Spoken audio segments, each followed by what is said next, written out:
โอเควันนี้เราจะมาเรียนต่อข้อที่สองเนาะข้อที่สองนี่ข้าเจ้าบอกว่าให้จำนวนส่วน z1 เท่ากับ x กำลังสองบวก i x y เนาะแล้วก็ z2 นี่เท่ากับ y กำลังสองลบ i x y เนาะซึ่งว่า x กับ y ตัวนี้นอนในจำนวนจริงเนาะจงสอบหา x y เนาะเพื่อให้ตอบสนองตามสมผลเนาะตัวนี้มานี้มาเขียนเบิ้งจากนะ z1 ลบ z2 นี่ได้เท่าใดล่ะ z1 แม่นหยังวะ x แม่นวะตัวนี้ z2 เด้แม่น y นี่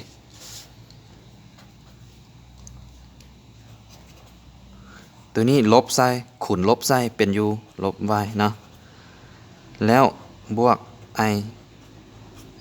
x y ลบเป็นบวกเนาะเป็น u ลบบวกนะตัวนี้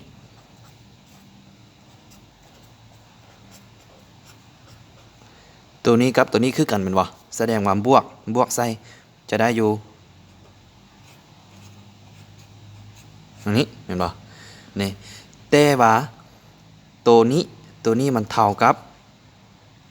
5,200ของ2019บวก5 i 2020นะทั้งหมดกำลังสองนี่เฮาจึงได้ว่า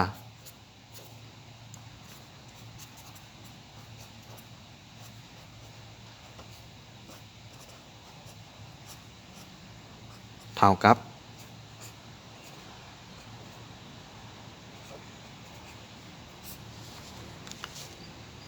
บวก i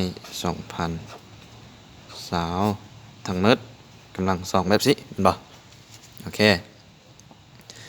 วันนี้เฮาเอากำลังสองนี่คูณใส่เนาะคูณใส่เป็น u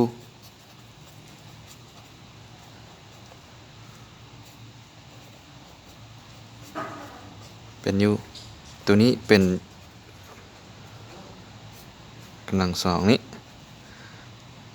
เป็น u อาจจะเขียนตัวนี้เข้าใส่หักตัวเดียวนะหรือว่าคูณใส่2020นะ2020เด้อแล้วอัดวงเล็บเนาะแล้วก็บวกใส่ตัวนี้2020อันนี้เห็นปะโอเคยับไปนิดนึงกัน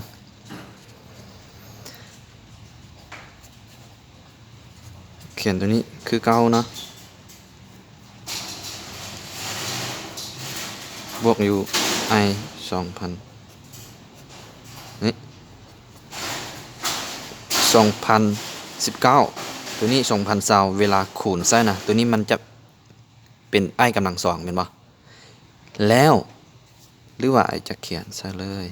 นะจะเขียนใส่2000โอ้ตัวนี้ลืมเขียน2ใช่เป็นอยู่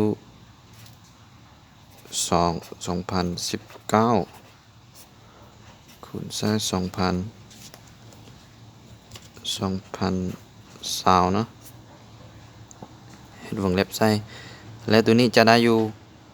เท่าไหร่นะเพราะว่าบวก i เนาะ i กำลังสอง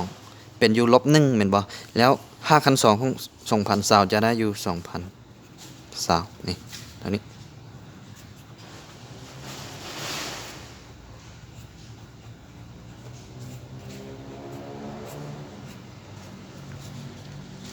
วันนี้ตัวนี้2019กับลบ2020นี่จะได้อยู่-1เหมือนบ่โอเคเราจะเขียนตัวนี้ใส่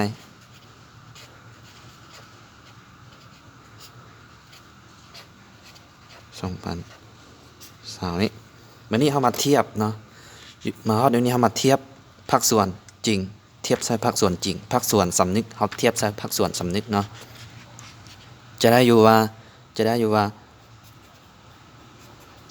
ถ้า-1แม่นบ่แล้ว2นี่เท่ากับเท่าไหร่ล่ะ 2019คูณให้2020นี่เข้ามาเบิ่ง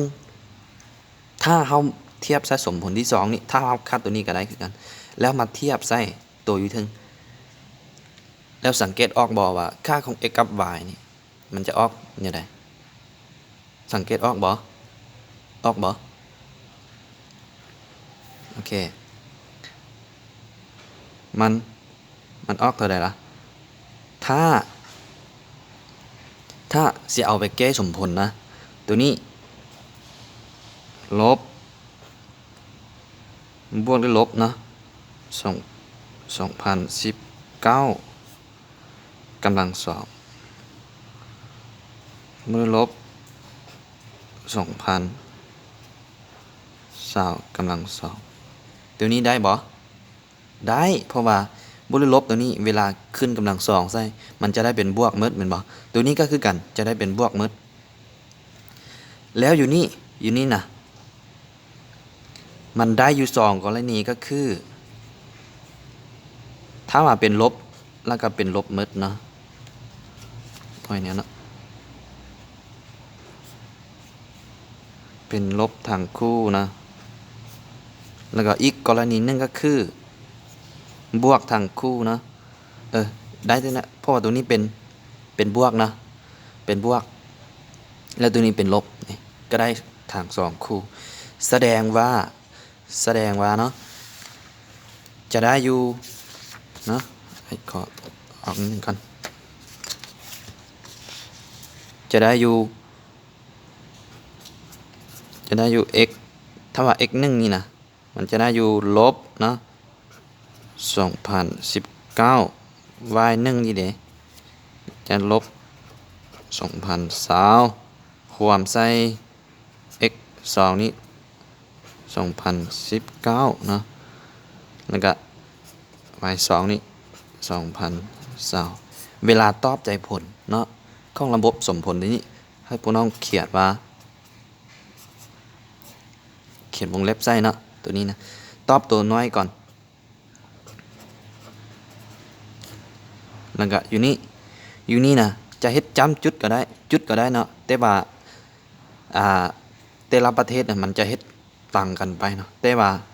ถ้าลาวเฮาแม่นเขาเจ้าจะเฮ็ดจุดเนาะแล้วอันนี้ลบ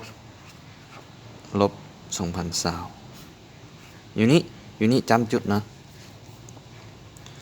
อันนี้ตัวที่2 2019